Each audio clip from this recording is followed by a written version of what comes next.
Cześć! Wielkie zmiany u mnie w ogródku. Półki, które były w szklarni, są teraz na zewnątrz.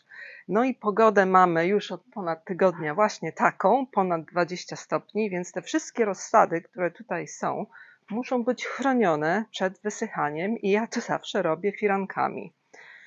Pokażę Wam to za chwilę. A co się dzieje w szklarni? A to ciekawe. No zobaczmy. Otwieramy i posadziłam pomidory i ogórki w gruncie.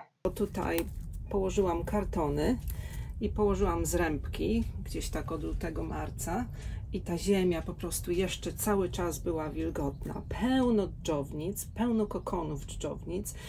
I kopiąc dołek pod pomidor, to jest akurat Dwarf Sun-Kissed Peach, czyli pomidor karłowy, dodałam trochę takiego podłoża, tego podłoża, wymieszałam trochę z tą ziemią, bo tutaj jest ziemia gliniasta, ale ziemia gliniasta ma to do siebie, zatrzymuje wilgoć i jest bardzo żyzna, przynajmniej ta ma pełno dżdżownic. I posadziłam sobie pomidorki. Tam jest ogórek Luxury, to jest Marina's Praise, mój ulubiony pomidorek, a to jest Maglia Rosa, pomidorek koktajlowy, bardzo pyszny. I jeszcze się zmieściła tutaj papryka, to jest Rosy Cheeks. I jestem bardzo szczęśliwa, że pierwszy raz w tym ogródku będę uprawiać cokolwiek w gruncie, bo zawsze tylko w pojemnikach. Tutaj są wilmy, pomidorki bardzo karłowe, mikroskopijne i wilmy już mają małe pomidorki, zobaczcie. Bardzo jestem zadowolona z tego, że udało mi się tutaj cokolwiek posadzić w gruncie i że ten grunt się do tego właściwie nadawał. Dodałam trochę obornika na wszelki wypadek, ale nie wiem, pewnie to nie będzie potrzebne, bo nic tu nigdy nie rosło oprócz trawy. Po drugiej stronie też mam 2 pomidorki i 2 ogórki. Tutaj z drugiej strony też wywaliłam tą wielką drewnianą taką półkę.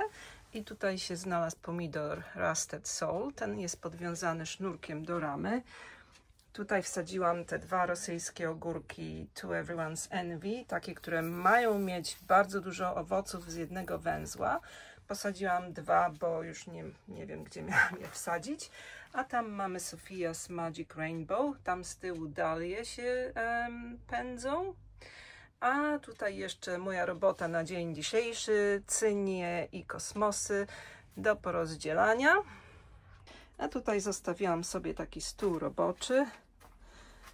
Na noc wstawiłam moje dynie. Tutaj wschodzą ogórki gruntowe. Połowa z nich już wzeszła, a połowa jeszcze nie, jeszcze czeka. Zobaczymy, czy one w ogóle wzejdą. Tu jeden kustowoj wschodzi. Tutaj też dynie, tutaj dynie, które dosiałam. A tutaj moja następna robota, rozdzielanie tych rozsad. Zostały mi 4 małe papryczki, wszystko inne jest wysadzone.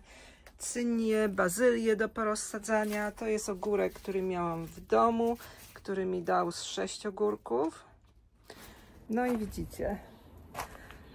Bardzo jestem zadowolona z tej szklarni, że zobaczymy, jak te pomidory będą rosły. No a tutaj na tej półce chronimy firankami rozsady przed ostrym słońcem. To jest wystawa południowa, więc te wszystkie rozsady wysychają na wiór w ciągu dnia i muszą być chronione. Tu jeszcze jedną dam im firankę, ale tutaj mamy wszystkie rozsady, które czekają na swoją kolej, na wysadzenie. Zwłaszcza takie rośliny jak sałaty muszą być chronione od słońca w taką pogodę, jaką my tu mamy. Koperki.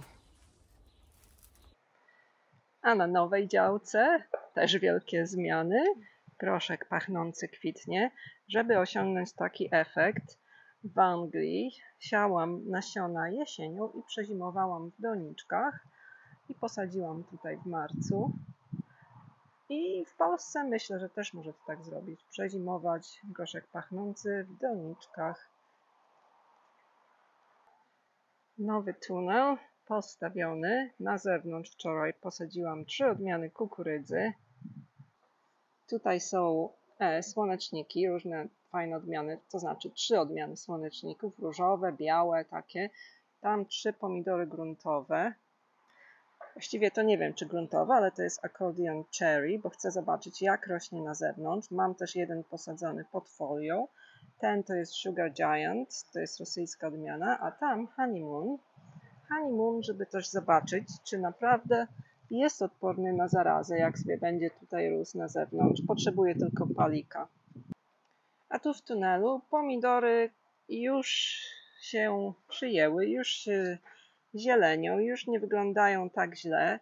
Tutaj mamy ognistą kometę Sophie, słodki karmel Sophie, Sophia's Bliss, Emerald Caramel Elena, to jest Erice Grosse Herz, tu mamy serce Cory Juganei i one już im się ma troszkę lepiej, wszystkie prawie kwitną, a tutaj mamy melony, jeden arbuz, po drugiej stronie ogórki szklarniowe i nie tylko. Tutaj mamy papryki, pomidory i papryki. Ta papryka jest szczególnie piękna, to jest Between the Lines, owoce będą pasiaste. Na razie ma bardzo fajne kwiatuszki, fioletowe liście. Fajna papryczka. Po drugiej stronie tunelu tu są posadzone cebule, wczesne ziemniaki, czosnek, cebule, szalotki i cebulki wiosenne. Tutaj nie wiem, czy pamiętacie, sadziłam szpinak i już zebrałam z niego 2 razy, może 3 razy, duże takie mięsiste liście i cały czas liście produkuje i na razie nie wybija w pęd kwiatowy. Dobra odmiana to jest Monterey.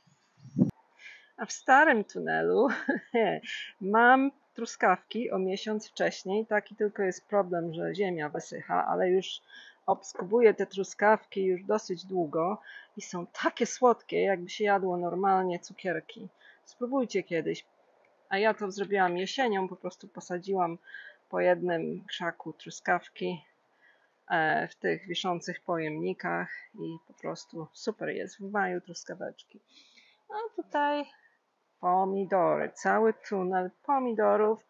Zobaczcie, Red Dragon Heart, ile ma kwiatów.